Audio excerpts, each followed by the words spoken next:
I see a lot of players wanting to go, in this offseason, a lot of players are going to want to go to the Fever. The Indiana Fever, once the league's forgotten team, have suddenly become the hottest destination in women's basketball.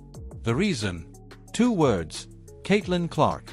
What was once a rebuilding project has become the epicenter of the WNBA's biggest story.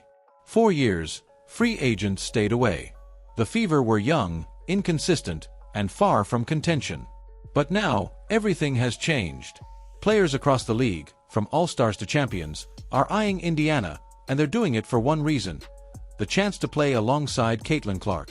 Even Fever veteran Kelsey Mitchell, the team's longtime cornerstone, faces uncertainty as a free agent. But Clark's arrival has redefined the entire franchise's identity. Mitchell's offensive brilliance, nearly 20 points a game last season, now pairs perfectly with Clark's playmaking genius. Together, they've already begun building chemistry that could haunt defenses for years. Mitchell, who's long flown under the radar, now finds herself in the brightest spotlight of her career, and she's embracing it with quiet confidence. But Indiana's ambitions go beyond retaining homegrown stars. They're chasing championship-caliber pieces, veterans who can turn this young core into a dynasty.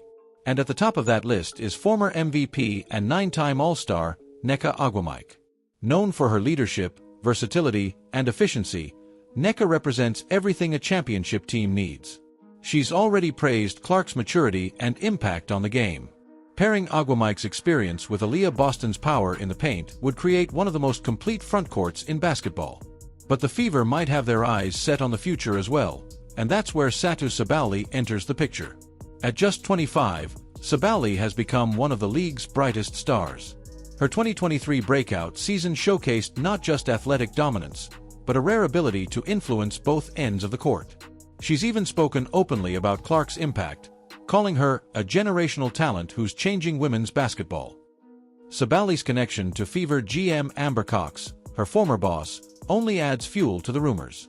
Imagine Boston and Sabally together: power, finesse, and versatility, all on one team. But what if Indiana adds another shooter, one who already knows how to win? With salary cap tensions rising in Las Vegas, Kelsey Plum could soon hit the open market. She's one of the league's most lethal scorers, averaging over 40% from deep. Her confidence, competitiveness, and admiration for Clark are no secret. She's praised the rookie's poise and said she sees herself in the way Clark handles pressure. A backcourt with both Plum and Clark would be electric, a nightmare for defenders and a dream for fans. Still, no team wins a championship on offense alone.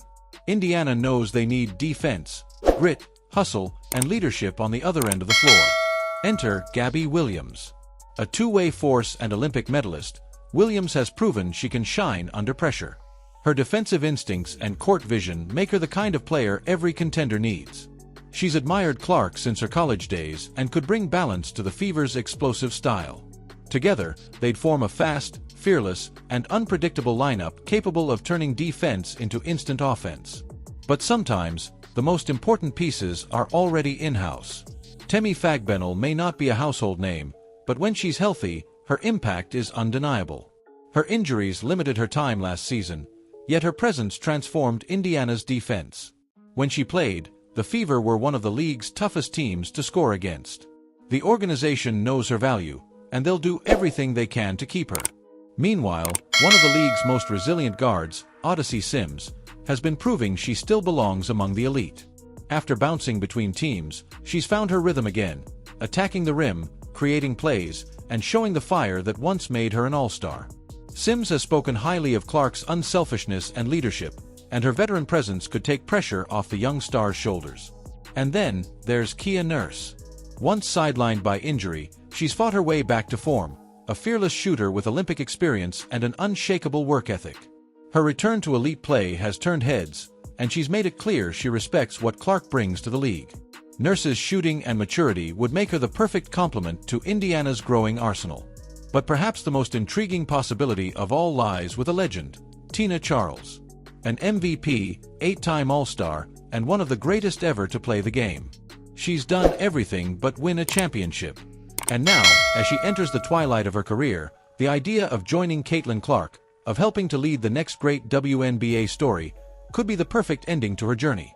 Charles still has the numbers, the hunger, and the leadership to guide a young team to greatness. And if leadership is the theme, one name can't be ignored: Erica Wheeler. The undrafted guard who once became an All-Star MVP with the Fever remains a fan favorite. Her connection with Clark is genuine. She knows how to lead, how to keep the locker room light, and how to win. A reunion could bring both chemistry and continuity to a team on the rise. But the biggest surprise name on every fan's mind? Diana Taurasi. The legend, the competitor, the icon. Once skeptical of Caitlin Clark's rise, Taurasi's tone has shifted. In one of their last matchups, she embraced Clark, a gesture that said more than words ever could. She's spoken about Clark's love for the game, her resilience, and her talent. Imagine Taurasi mentoring Clark, passing the torch from one generation to the next. That would be a moment the basketball world would never forget. The Indiana Fever are no longer rebuilding. They're reloading, fast, fearless, and ambitious. This is a new era. Caitlin Clark hasn't just revived a franchise, she's changed its destiny. The question now isn't whether the Fever can compete. It's whether we're witnessing the birth of the WNBA's next great dynasty. What do you think? Are the Fever just a rising team, or are they about to take over the league? Let us know your thoughts in the comments, and if you enjoyed this deep dive, don't forget to like the video, subscribe, and stay tuned for more stories that redefine the game.